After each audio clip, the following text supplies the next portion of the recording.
Name William Wells Brown is absent from most American literature textbooks used in high schools today. That absence is striking, especially considering that in 1853 he published Clotel, the first novel ever written by an African American.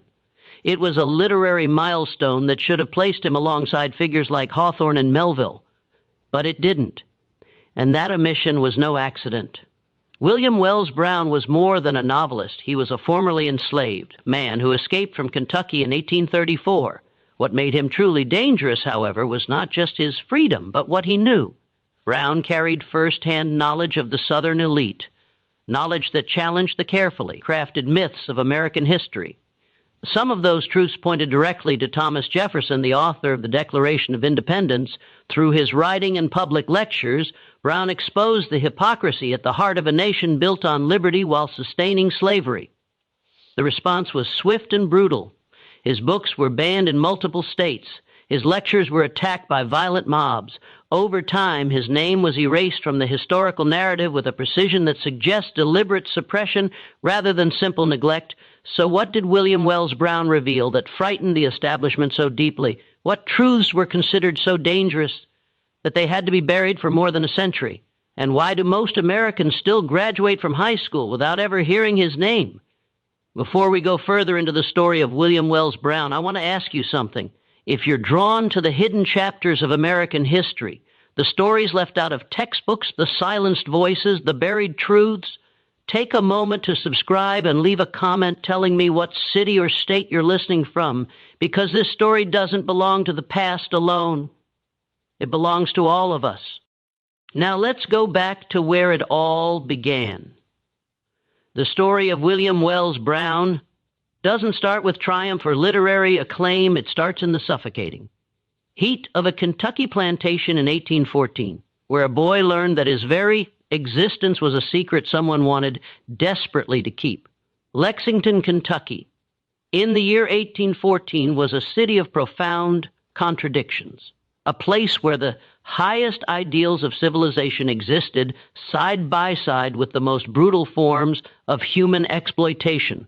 Known throughout the region as the Athens of the West, Lexington boasted Transylvania University, one of the finest institutions of higher learning west of the Allegheny Mountains. The city streets were lined with elegant federal-style homes, their columns gleaming white in the summer sun. Lawyers, doctors, and merchants conducted business in well-appointed offices. Cultural societies met to discuss philosophy and literature.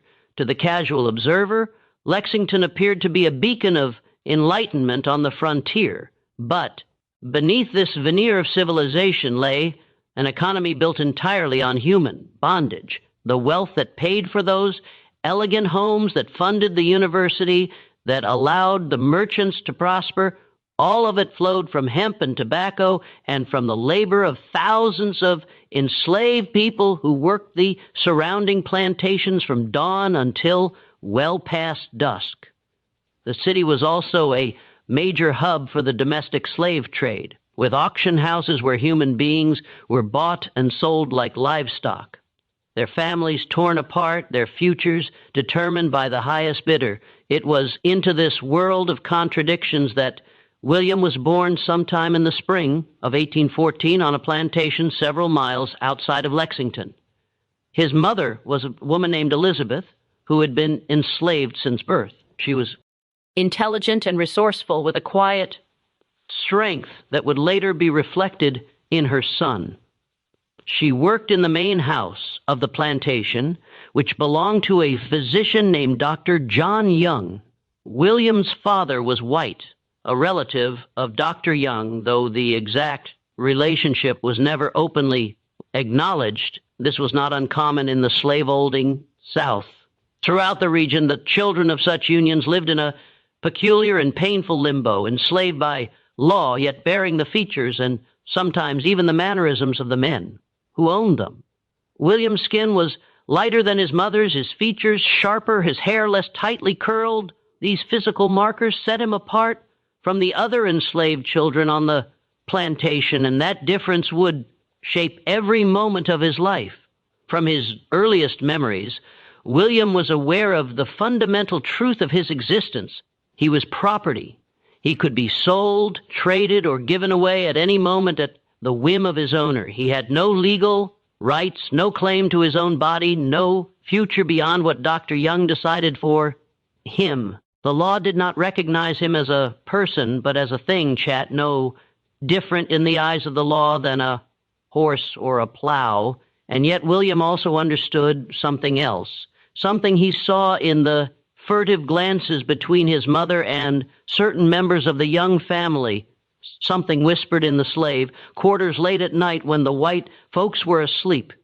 There were secrets in that house, secrets about bloodlines and paternity, secrets about who his father really was and why. Dr. Young sometimes looked at him with an expression that was hard to read. Not quite guilt, not quite recognition, but something in between.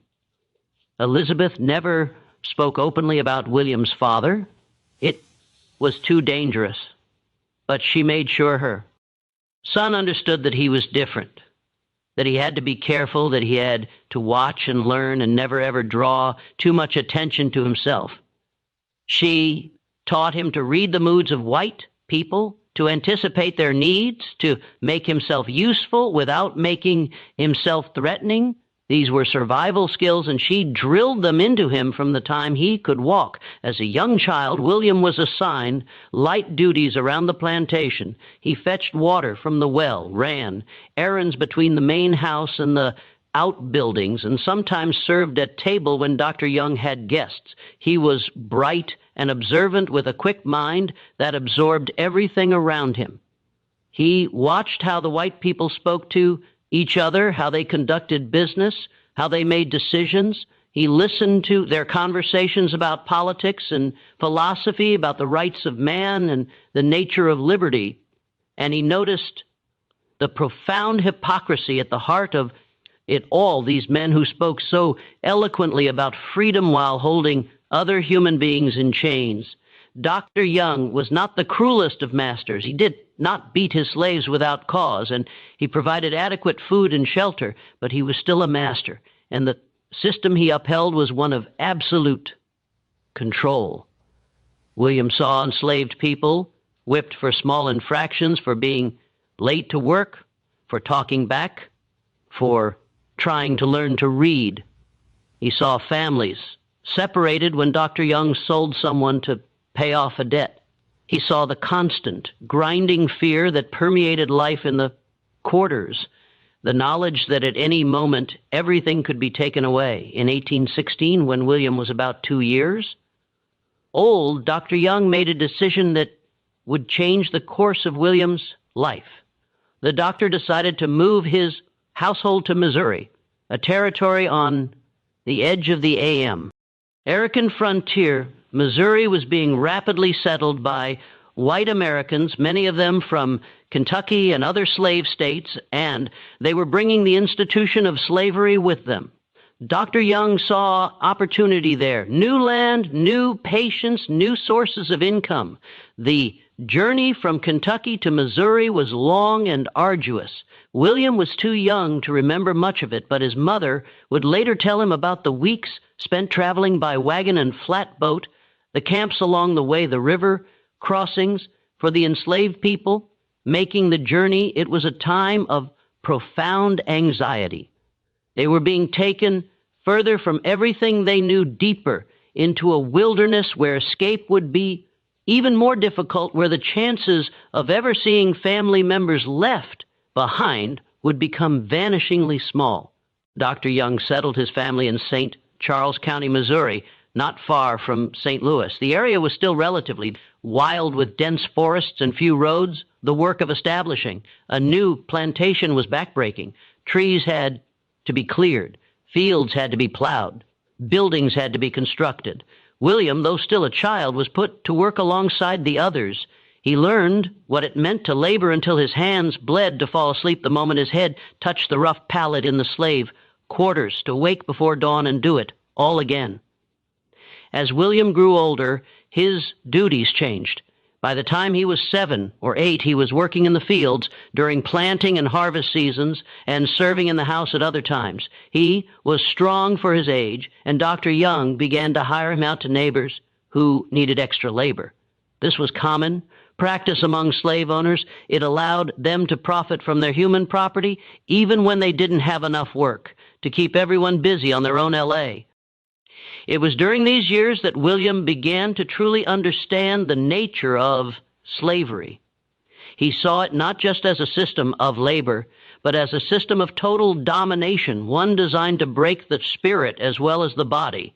He saw enslaved people who had given up hope, who moved through their days like ghosts, their eyes empty. He saw others who maintained a spark of defiance, who found small ways to resist, working slowly when the overseer wasn't watching, breaking tools accidentally, singing songs with hidden meanings. And he saw what happened to those who resisted too openly. The whip, the stocks, the sale to the Deep South, which was spoken of in the quarters with the same dread that others might speak of death itself. William's mother, Elizabeth, remained a constant presence in his life during these years. She was his anchor, his source of strength. She told him stories about her own childhood, about the family members she had been separated from when she was sold to Dr. Young. She taught him to hold on to his humanity, to never let the system convince him that he was less than human. And she taught him something else, something dangerous. She taught him that slavery was wrong, that it was a moral abomination, that the white people who upheld it were the ones who should be ashamed, not the enslaved. This was radical knowledge, and Elizabeth was careful about when and how she shared it. But she wanted her son to know the truth, even if that truth was dangerous. She wanted him to understand that the chains that bound him were not natural or inevitable, but were forged by human hands and could be broken by human hands. By the time William reached his teenage years, he had grown into a strong, capable young man. He was tall and well-built with a light skin and sharp feet, years that marked him as mixed race. He was also intelligent and articulate, with a way of speaking that sometimes made white people uncomfortable. He had learned to read, though he kept this knowledge hidden. Literacy was forbidden to the enslaved in Missouri, as it was throughout the South, and the penalties for being caught with a book were severe. But William had managed to learn anyway, picking up scraps of knowledge here and there, studying in secret whenever he could. In 1827, when William was about 13 years old, Dr. Young made another decision that would profoundly affect William's life.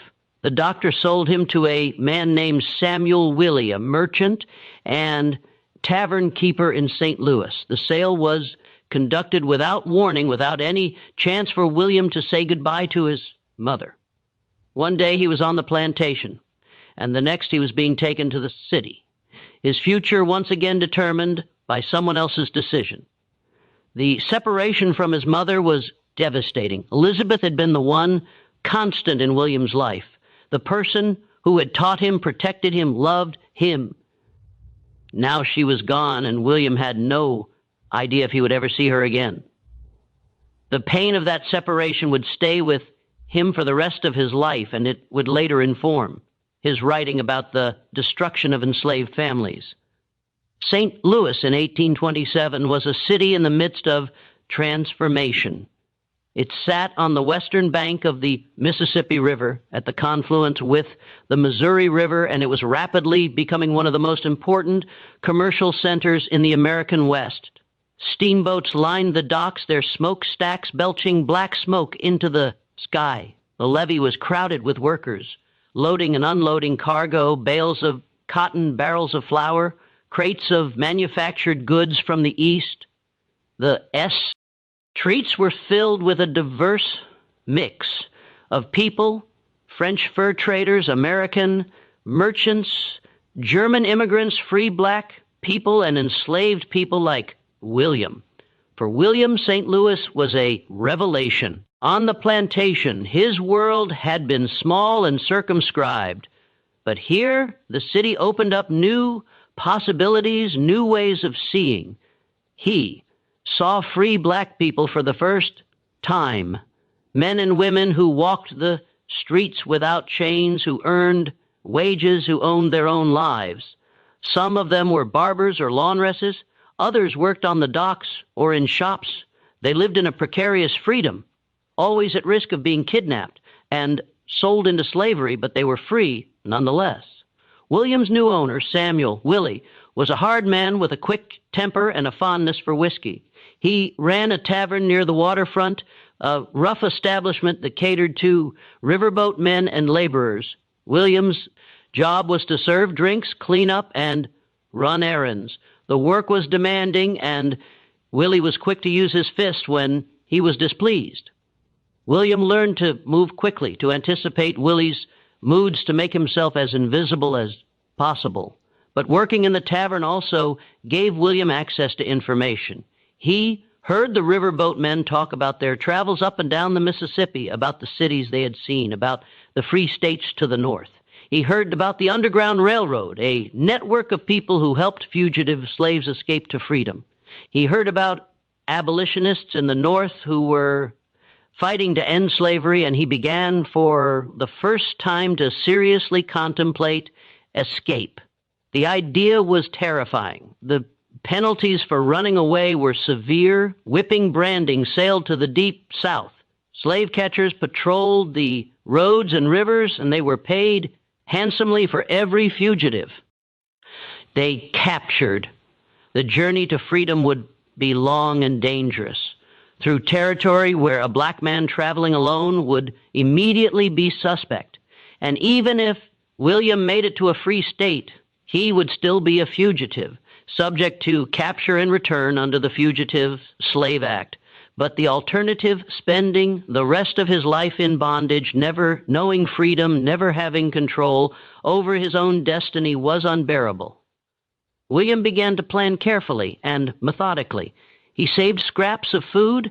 He studied maps when he could get his hands on them.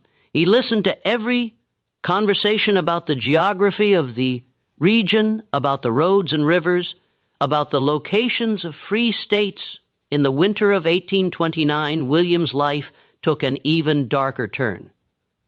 Samuel Willie, facing financial difficulties, hired William out to a man named James Walker. Walker was a slave trader, one of the most despised professions in a society that already accepted slavery.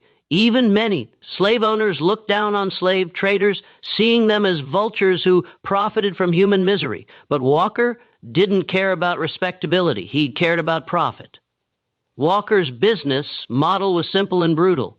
He would travel through Kentucky and Missouri, purchasing enslaved people from owners who needed cash or who wanted to get rid of troublesome slaves. He would then transport these people down the Mississippi River to the cotton plantations of the Deep South, Louisiana, Mississippi, Alabama, where the demand for labor was insatiable and the prices were higher. The journey was known in the slave quarters as being sold down the river, and it was spoken of with absolute dread.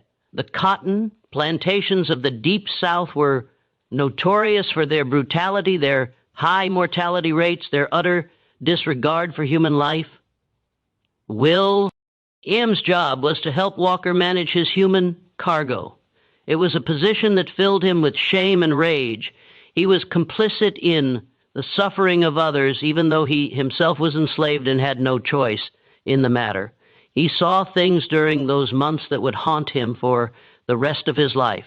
Walker would gather groups of enslaved people, sometimes as many as 30 or 40 at a time, and march them to the riverbank. The captives were chained together in coffles, long lines of people shackled at the wrists and ankles. They walked for miles, their feet bleeding, their bodies exhausted. Those who couldn't keep up were whipped. Those who collapsed were dragged. At the riverbank, they were loaded onto flatboss for the journey downriver. The boats were crowded and filthy, with barely enough room for everyone to sit. The captives were exposed to the elements, the scorching sun during the day, the cold and damp at night. They were given minimal food and water, just enough to keep them alive until they could be sold. Many fell ill with dysentery or fever. Some died during the journey, and their bodies were thrown overboard without ceremony, disappearing into the muddy waters of the Mississippi. William was forced to witness all of this. He helped chain the captives. He helped load them onto the boats. He helped guard them during the journey, making sure no one tried to escape. And every moment of it tore at his soul. He saw mothers separated from their children, the children screaming as they were pulled away, the mothers collapsing in grief. He saw husbands and wives torn apart, their pleas for mercy ignored. He saw young women who knew what awaited them on the plantations, not just hard labor, but sexual exploitation at the hands of overseers and owners. He saw men who had skilled craftsmen reduced to field hands, their years of training and experience rendered worthless. And he saw the slave markets of New Orleans, where human beings were displayed on auction blocks like livestock. The auctioneers would make the captives strip to their undergarments so that buyers could inspect their bodies, checking their teeth, their muscles, their scars. Women were subjected to particularly degrading examinations. The buyers would poke and prod, asking questions about health and work history, negotiating prices as if they were buying horses or cattle.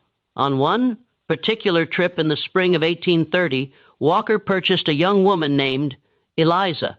She was in her early 20s with dark skin and intelligent eyes that held a quiet dignity despite her circumstances. She had been sold away from her family in Virginia and was being transported to New Orleans, where she would be auctioned off to the highest bidder. William spoke to Eliza during the journey, offering what small comfort he could. It was dangerous. Walker didn't like his assistants fraternizing with the merchandise, but William couldn't help himself. There was something about Eliza that reminded him of his mother, a strength and resilience that refused to be broken.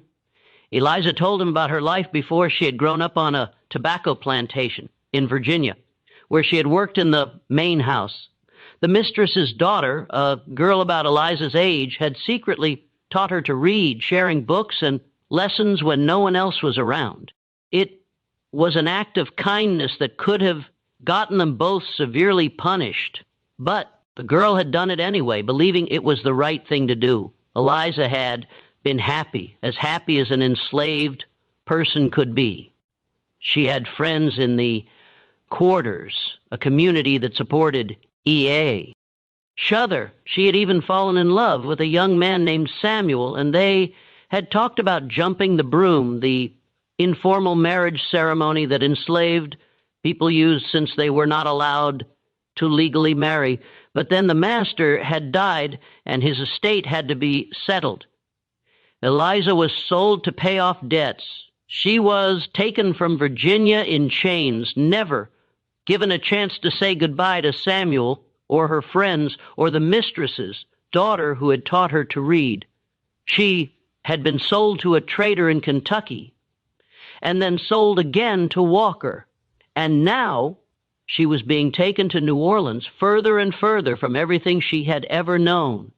As Eliza told her story, William saw tears in her eyes, but she didn't let them fall. She held herself with a dignity that was almost painful to witness. She was intelligent, articulate, and full of life, yet she was being treated like an animal, her humanity denied at every turn. When they reached New Orleans, Eliza was sold to a plantation owner from Mississippi. William watched as she was led away, her head held high despite the chains on her wrists. He never saw her again, but he never forgot her. She became, in his mind, a symbol of everything that was wrong with the system, a system that reduced human beings to commodities, that destroyed families, that crushed hope and love and dignity under the weight of profit and power. It was after that trip that William made his decision. He would escape. He would risk everything, his life, his safety, the possibility of ever seeing his mother again for a chance at freedom. He couldn't continue to be complicit in the suffering of others. He couldn't continue to live as property. He had to try, even if the attempt cost him his life. William's first attempt to escape came in the fall of 1833. By this T.I., he was no longer working for James Walker. Samuel Willie had hired him out to a steamboat captain who needed an extra hand for a journey up the Ohio River. The steamboat was a magnificent vessel, one of the new sideweirs that were revolutionizing river travel. It had multiple decks, a grand saloon with chandeliers and private cabins for wealthy passengers. William's job was to work in the engine room, shoveling coal into the furnaces that powered the steam engines. The work was hot, dirty, and exhausting, but William didn't mind. The steamboat traveled to Cincinnati, Ohio, a free state just across the river from Kentucky. William had heard about Cincinnati from other enslaved people. It was known as a haven for fugitives, with a large free black community and active abolitionist networks. If he could just get off the boat and disappear into the city, he might have a chance.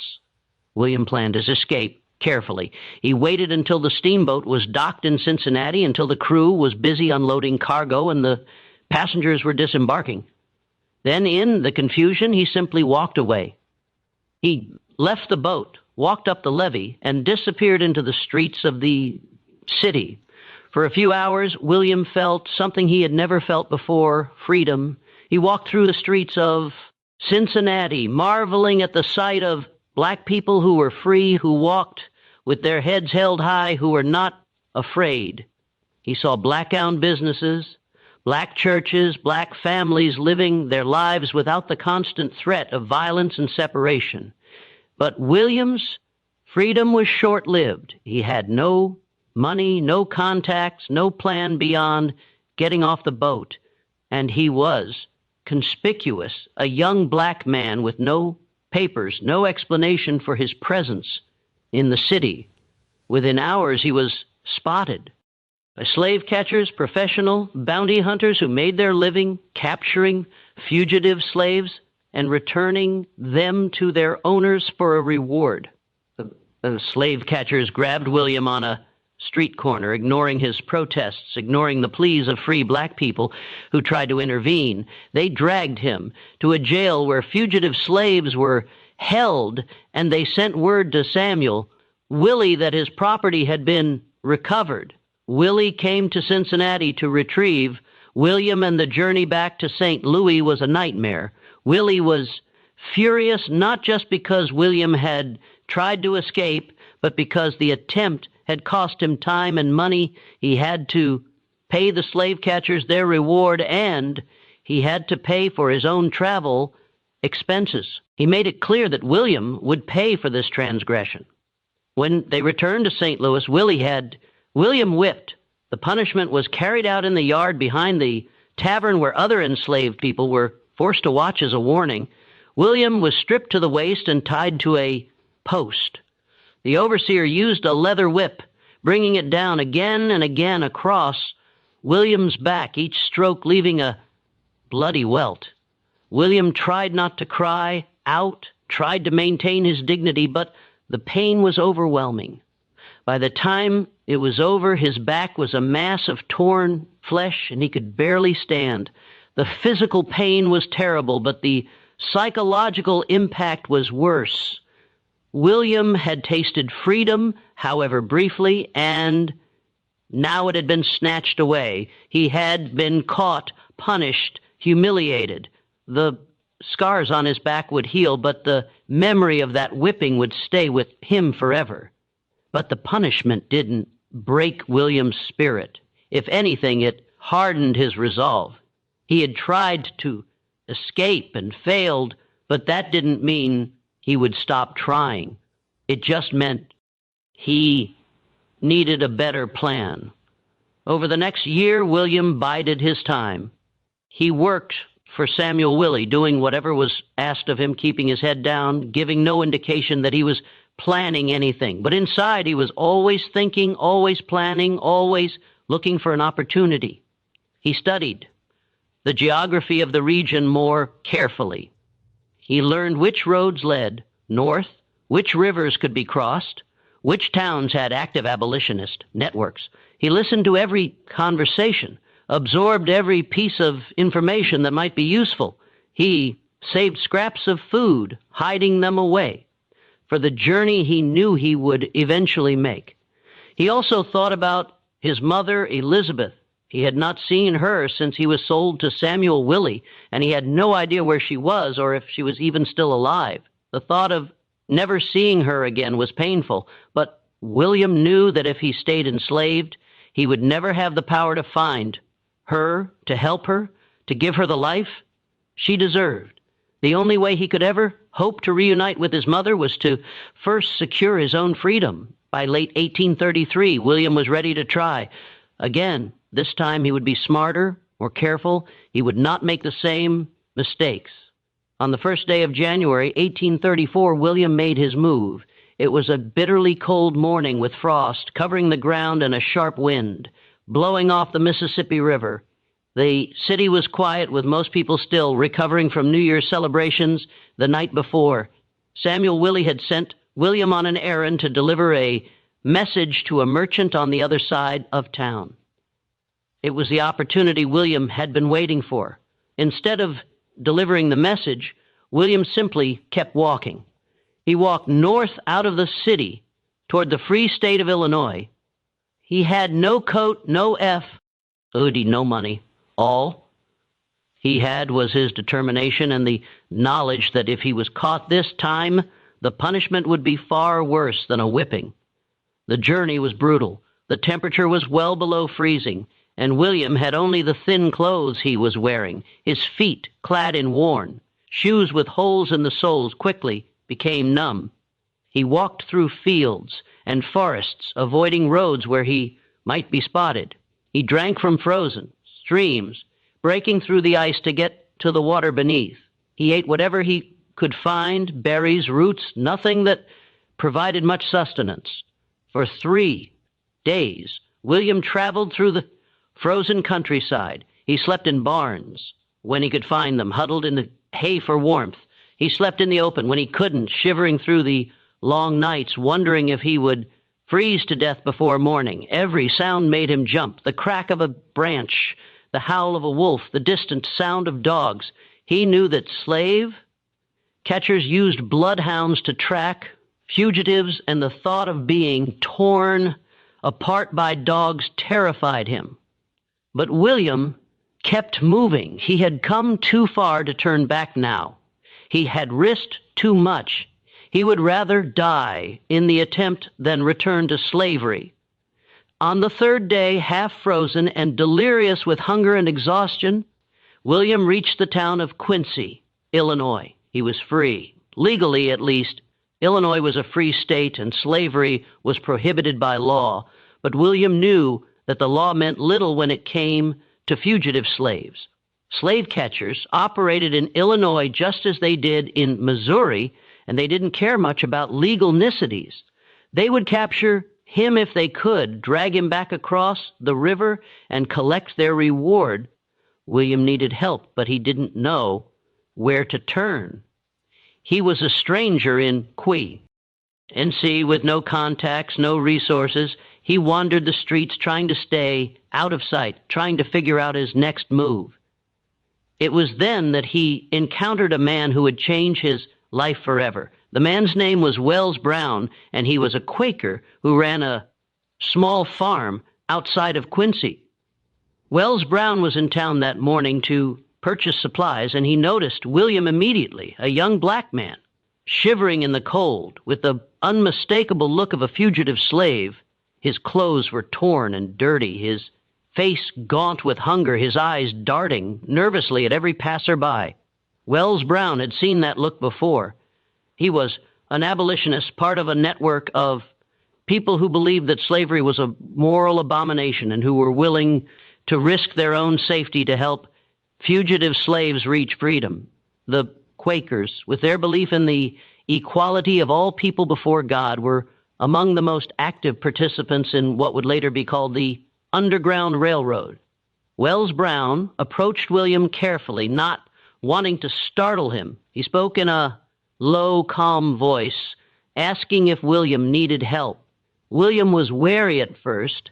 He had learned not to trust white people, had learned that kindness could be a trap, but there was something in Wells Brown's eyes, a genuine compassion, that made William take a chance. "I'm running," William said simply, "from Missouri. I need to get further north." Wells Brown nodded. He didn't ask for details, didn't demand explanations. He simply said, "Come with me." Wells Brown took William to his farm, a modest property with a small house, a barn, and fields that were dormant in the winter. He brought William into the house where his wife had a fire burning in the hearth. She took one look at William and immediately said about preparing food, "Hot soup." Fresh bread, things that William had not tasted in days. As William ate, Wells Brown explained the situation. Quincy was not safe for fugitive slaves. There were slave catchers in the area, and they were actively searching for runaways. William would need to move on to continue north to Chicago or even into Canada, where he would be truly beyond the reach of American slave law. But first, William needed to rest and recover his strength. Wells Brown offered to hide him on the farm for a few days to give him time to heal from his ordeal. William accepted gratefully. Over the next few days, as William recovered in the warmth and safety of the Brown household, he and Wells Brown had many conversations. Wells Brown wanted to understand William's story, to hear firsthand about the realities of slavery. William, for his part, was eager to talk.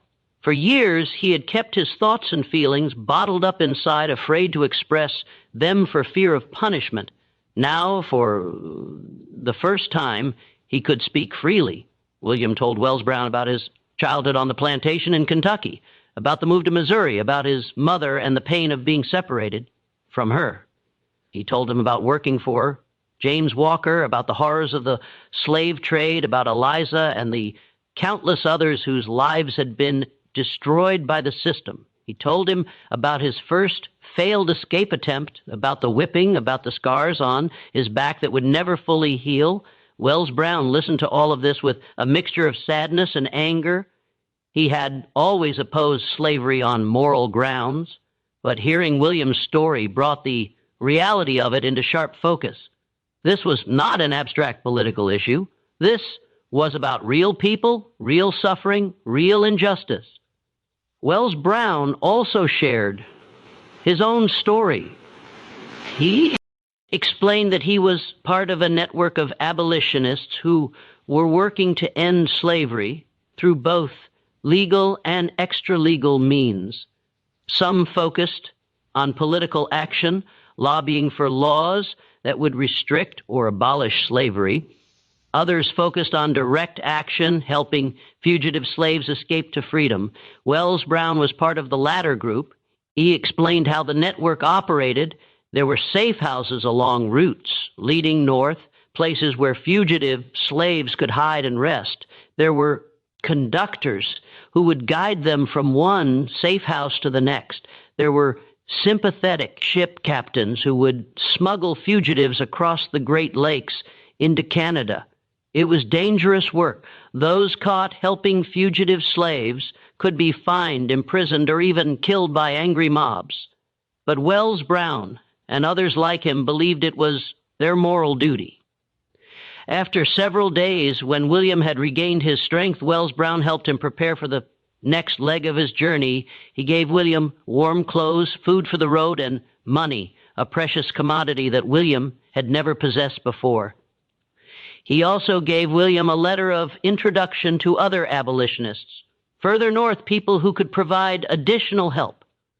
But perhaps most importantly, Wells Brown gave William something intangible: hope.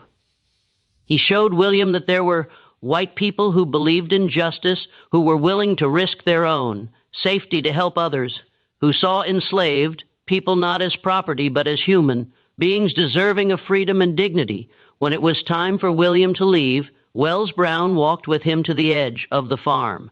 The two men shook hands, and Wells Brown said something that William would never forget. "You are a free man now. Live like one. William continued his journey north, traveling through Illinois and into Wisconsin. The journey was still dangerous, but it was easier now that he had resources and contacts. He stayed at safe houses along the way, guided by conductors who knew the routes and the risks. He traveled mostly at night, hiding during the day, always alert for the sound of pursuing slave catchers. Finally, after weeks of travel, William crossed into Canada. He took a ferry across Lake Erie, and when he stepped onto Canadian soil, he felt a weight lift from his shoulders. He was truly free now. The laws of the United States no longer applied to him. He could not be captured and returned to slavery. He was his own man. But freedom, William quickly discovered, was not the end of his journey. It was the beginning. In Canada, William settled in the town of St. Catharines, a community in the Niagara region that had a significant population of fugitive slaves. The town was a refuge, a place where people who had escaped bondage could start new lives. But starting over was not easy. William had no money, no possessions, no trade skills that were immediately marketable. He worked odd jobs, loading cargo on the docks, chopping wood, doing whatever manual labor he could find. The pay was low and the work was hard, but it was his work. He was earning wages for his own labor, not enriching a master that made all the difference. But William wanted more than just survival. He wanted to educate himself to make up for the years of learning that had been stolen from him. He had learned to read as a child, but his education had been rudimentary at best. Now, with time and freedom, he set about educating himself in earnest. He spent every spare penny on books. He read history, philosophy, literature. He read the speeches of abolitionists like William Lloyd Garrison and the Riddy. Of former slaves like Frederick Douglass, he studied grammar and rhetoric, teaching himself to write with clarity and power. He read late into the night by candle light, his mind hungry for knowledge. William also began to write himself. At first, his writings were simple letters to other fugitive slaves, essays about his experiences, short accounts of life in bondage. But he had a gift for language, a way of capturing the horror and humanity of slavery in words that moved people. His writing was raw and honest, filled with vivid details and emotional truth. In 1836, William moved to Buffalo, New York, a bustling city on the American side of the border. Buffalo was a hub of abolitionist activity, and William was drawn to the movement. He began attending meetings of the local anti-slavery society, where he met other activists who were working to end slavery through political action, moral persuasion, and direct assistance to fugitive slaves. It was in Buffalo that William first spoke publicly about his experiences. He was invited to address a meeting of the Anti-Slavery Society, and he stood before a crowd of white abolitionists and told them his story. He spoke about his childhood in slavery, about his mother, about the slave trade, about his escape. He spoke with passion and eloquence. And when he finished, the audience was silent for a moment before erupting in applause. That speech changed William's life. He discovered that he had a talent for public speaking, that he could move audiences with his words, that his story had power. The abolitionists in Buffalo recognized this talent and encouraged him to speak more widely. They arranged for him to give lectures in other cities to share his story with larger audiences. Over the next few years, William became one of the most sought speakers in the abolitionist movement. He traveled throughout New York, Pennsylvania, and New England, speaking at churches, town halls, and outdoor gatherings. He spoke to audiences of hundreds, sometimes thousands. He shared his experiences in slavery, but he also spoke about the broader moral and political issues, about the hypocrisy of a nation that proclaimed liberty while holding millions in chains, about the economic interests that sustained slavery, about the need for immediate abolition. William's speeches were powerful because they were personal. He didn't speak in abstractions or generalizations. He spoke about real people, his mother, Eliza, the countless others he had seen, bought, and sold. He spoke about the pain of separation, the brutality of the whip, the constant fear that permeated life in bondage. He made slavery real for audiences who had never experienced it, who had never seen it up close. But speaking publicly also made William a target. Pro-slavery forces were active in the North as well as the South, and they did not appreciate William's message. His lectures were sometimes disrupted by angry mobs who threw rotten vegetables, shouted insults, and even threatened violence. William was physically attacked on more than one occasion, beaten by thugs who wanted to silence him. The Fugitive Slave Act of 1850 made William's situation even more precarious. The law required that fugitive slaves be returned to their owners, even if they were captured in free states. It also imposed penalties on anyone who helped fugitive slaves, and it allowed slave catchers to operate with impunity throughout the North. William was now a wanted man with a price on his head. His former owner, Samuel Willie, had never given up the search for him, and the new law gave Will legal tools to reclaim his property. In 1849, fearing for his safety, William made the difficult decision to leave the United States. He traveled to England, where slavery had been abolished in 1833, and where he would be beyond the reach of American slave catchers. England was also a center of abolitionist activity, and William hoped to continue his work there. In England, William was welcomed by the British abolitionist movement. He gave lectures throughout the country, speaking to audiences who were horrified by his accounts of American slavery. He met prominent abolitionists, intellectuals, and politicians. He was treated with a respect and dignity that he had never experienced in America, where even free black people were subjected to discrimination and violence. It was in England that William began work on his most ambitious project, a novel that would expose the full horror of American slavery to the world. The novel that William Wells Brown wrote was unlike anything that had been published before. It was called Clotel, or the President's Daughter, a narrative of slave life in the United States, and it was published in London in December 1853. It was the first novel ever written by an African Amin, a groundbreaking achievement that should have secured William's place in literary history. But Clotel was more than just a literary milestone. It was a political bombshell. The novel told the story of Clotel, a young woman who was the daughter of Thomas Jefferson and an enslaved woman named Currer. The story followed Clotel and her sister Altha as they were sold into slavery despite their connection to one of America's founding fathers. The novel depicted the brutal realities of slavery, the sexual exploitation of enslaved women, the separation of families, the violence and degradation that were inherent to the system.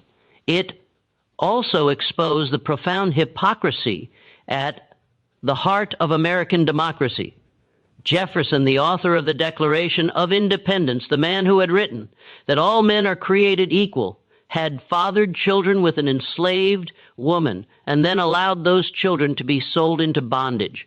The story of Jefferson and Sally Hemings was not new. Rumors about their relationship had circulated since the early 1800s, when a journalist named James Callenderer had published allegations about Jefferson's involvement with an enslaved woman. But the rumors had always been denied by Jefferson's defenders, dismissed as political slander. No one had dared to make the story the centerpiece of a work, a fiction, to present it as truth, to use it as a lens through which to examine the moral bankruptcy of American slavery. William did exactly that. He based his novel on the rumors about Jefferson and Hemings, but he also drew on his own experiences and the stories he had heard from other fugitive slaves. The result was a powerful, searing indictment of American slavery and American hypocrisy. Clotel was structured as a melodrama with elements of romance, tragedy, and adventure. The plot followed Clotel through a series of harrowing experiences. She was sold away from her mother, forced into a relationship with a white man who promised to free her, but then abandoned her, separated from her own daughter, and ultimately driven to desperation. In the novel's climactic scene, Clotel, pursued by slave catchers, threw herself into the Towac River within sight of the Capitol building, choosing death over a return to slavery. The symbolism was unmistakable. Clotel died in the shadow of the nation's capital, the seat of a government that proclaimed liberty while upholding slavery. Her death was a direct indictment of American hypocrisy, a powerful image that William hoped would shock readers into recognizing the moral horror of slavery. The novel also included detailed descriptions of the domestic slave trade, the auction, blocks, the coffles of chained captives marching south. William drew on his own experiences working for James Walker, and he spared no detail in depicting the brutality of the trade. He wrote about mothers torn from their children, about the sexual exploitation of enslaved women, about the casual cruelty of slave traders who saw human beings as nothing more than merchandise. Clotel was published in England to significant acclaim. British reviewers praised the novel for its emotional power and its unflinching portrayal of slavery. British abolitionists used the book as evidence in their campaigns to pressure the United States to end slavery. The novel was translated into multiple languages and distributed throughout Europe. In the United States, the reaction was very different. Southern newspapers denounced Clotel as lies and slander. They attacked William personally, calling him a liar, a troublemaker, a traitor to his race. They claimed that the novel was a work of fiction designed to inflame passions and incite rebellion. They insisted that slavery was a benign institution, that enslaved people were well treated, and contempt that the horrors depicted in Clotel were exaggerations or outright fabrications. Northern newspapers were more divided. Some praised the novel for its courage and its moral clarity. Others criticized it as inflammatory and dangerous, arguing that it would only increase tensions between North and South. Many reviewers focused on the allegations about Thomas Jefferson, which they found deeply uncomfortable. Jefferson was a national icon, a founding father, a symbol of American ideals. The idea that he had fathered children with an enslaved woman and then allowed them to be sold was too damaging to the national mythology to be easily accepted. The novel was banned in several southern states, and booksellers who tried to sell it were threatened with violence. William himself received death threats. Letters arrived at his residence in England, some containing graphic descriptions of what would happen to him if he ever returned to the United States. Pro-slavery activists in England disrupted his lectures, shouting him down, throwing objects, trying to intimidate him into silence. But William refused to be silenced. He continued to speak, to write, to fight. He published more books, a travel narrative called 3 Years in Europe, a play called The Escape, or A Leap for Freedom, a history of black soldiers in the American Revolution called The Negro in the American Rebellion. He became one of the most prominent black intellectuals of his time, a voice that could not be ignored. In 1854, British abolitionists raised money to purchase William's freedom from Samuel Wheely. The transaction was a legal formality. William was already free in any meaningful sense, but it meant that he could return to the United States without fear of being captured and re-enslaved. William returned to America in 1854, and he immediately resumed his work as a lecturer and writer. During the Civil War, William worked as a recruiter for black soldiers, helping to organize regiments that would fight for the Union and for the freedom of enslaved people. He also worked as a physician, using medical knowledge he had acquired over the years to treat wounded soldiers. After the war, he continued to write and speak, advocating for the rights of newly freed black Americans. But even as William's fame grew, there were forces working to erase him from history. The story he had told in Clotel, the story of Jefferson and his enslaved children, the story of the brutal realities of slavery, was too uncomfortable, too damaging to the national narrative as the nation tried to reconcile after the Civil War, as North and South sought to move forward. Uncomfortable truths were quietly buried. After the Civil War ended in 1865, the United States entered a period known as Reconstruction. For a brief time, it seemed as though the nation might truly live up to its founding ideals. The 13th Amendment abolished slavery. The 14th Amendment granted citizenship to all people born in the United States, including formerly enslaved people. The 15th Amendment prohibited racial discrimination in voting. Black Americans seized these opportunities. They voted, ran for office, and won elections.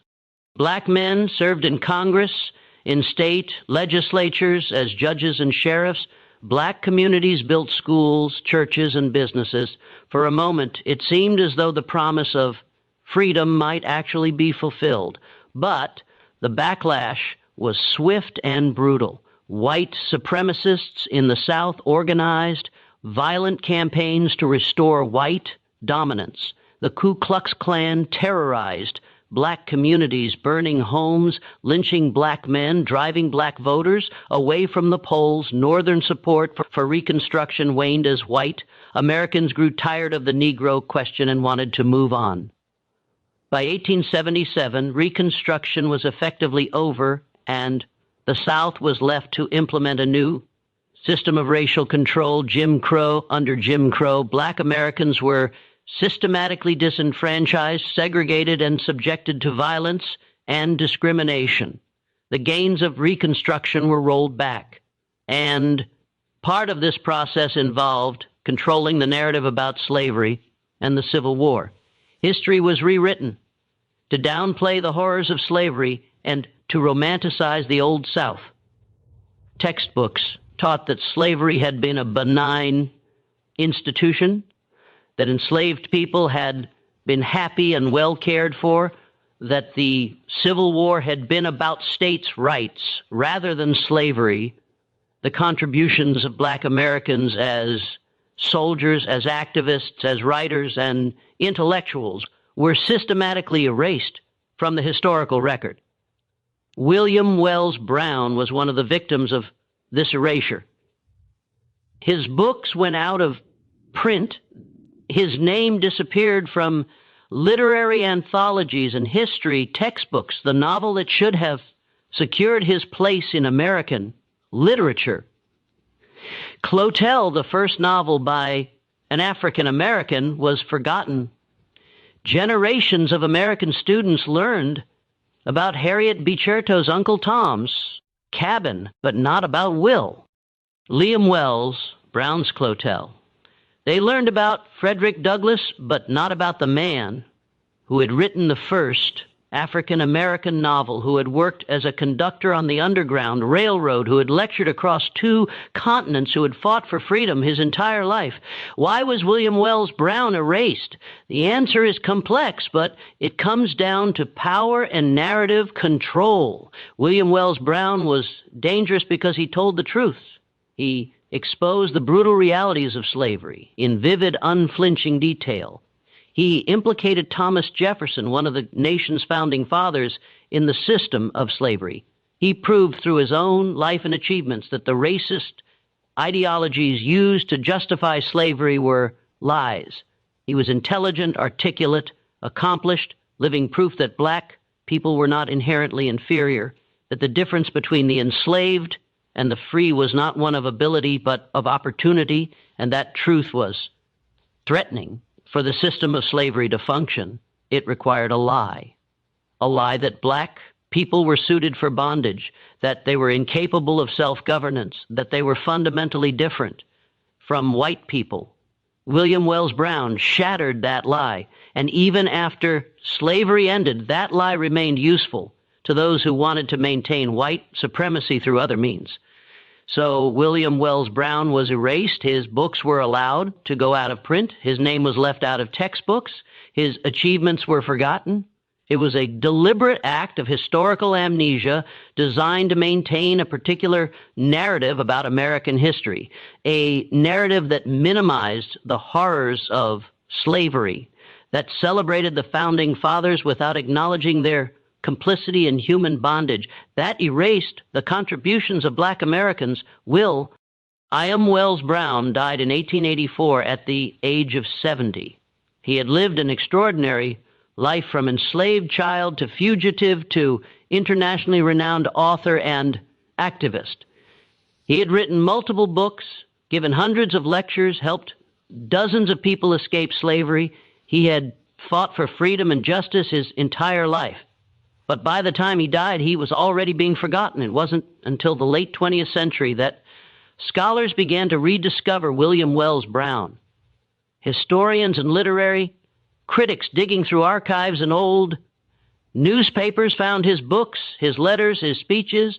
They pieced together his story and began to restore his place in American history. Today, Clotel is recognized as a landmark work of American literature. It's taught in universities, analyzed in scholarly journals, celebrated as a pioneering achievement. Scholars have confirmed that the rumors about Thomas Jefferson and Sally Hemings were true. DNA evidence has proven that Jefferson fathered at least one of Hemings's children, and possibly all six. The story that William Wells Brown told in Clotel, the story that was dismissed as slander and lies, was true. But even today, William Wells Brown is not widely known. Most Americans have never heard his name. Most high school students never read his work. William Wells Brown remains a footnote in American history when he should be one of its central figures. The disappearance of William Wells Brown is not a minor historical oversight. It is a powerful reminder of how history is shaped, how narratives are managed, and how uncomfortable truths are pushed into silence. It reminds us that the stories we choose to tell about the past carry immense power. The power to educate, to inspire, to challenge, and to transform. William Wells Brown devoted his life to the fight for freedom, not only his own, but the freedom of all people held in bondage. He risked everything to escape slavery. Then, once free, he risked everything again by telling the truth about it. Through his writing, he exposed the hypocrisy of a nation that celebrated liberty while denying it to millions. He spoke for those who had been denied a voice, and he refused to be silenced. And yet, for more than a century, he was silenced anyway, not with chains, but through the deliberate erasure of his legacy that forces us to confront difficult questions. What other stories have been buried?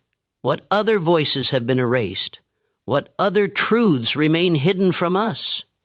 History is not a neutral or fixed record of the past. It is a narrative constructed by people with specific perspectives, priorities, and interests.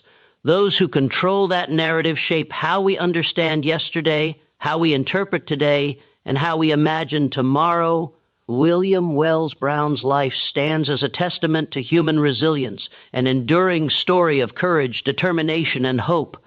But it is also a warning about how fragile memory can be, about how easily history can be rewritten, about how power seeks to control what is remembered and what is forgotten. Yet his story is also a call to action, because the only way to prevent the erasure of history is to remember it, to speak it, to teach it, and to pass it on. William Wells Brown's legacy survived because people refused to let it disappear. Scholars searched forgotten archives, reconstructed lost narratives, and brought his voice back into the light. Now, that responsibility belongs to us. William Wells Brown deserves a place in every American literature classroom. He deserves to be remembered alongside Hawthorne, Melville, and Stowe, not as an afterthought, but as a pioneer, a truth-teller, and a relentless fighter for justice. His story is American history, and am. American history belongs to all of us. So what do you think? Should William Wells Brown be taught in every American school? Are there other historical figures whose stories were deliberately erased? Share your thoughts in the comments. And if you value these deep dives into hidden American history, the people and events that shaped the nation but were left out of the textbooks, subscribe to the channel, turn on notifications, and share this with someone who believes in uncovering the truth. Because history isn't just about the past, it's about understanding who we are and who we still can become.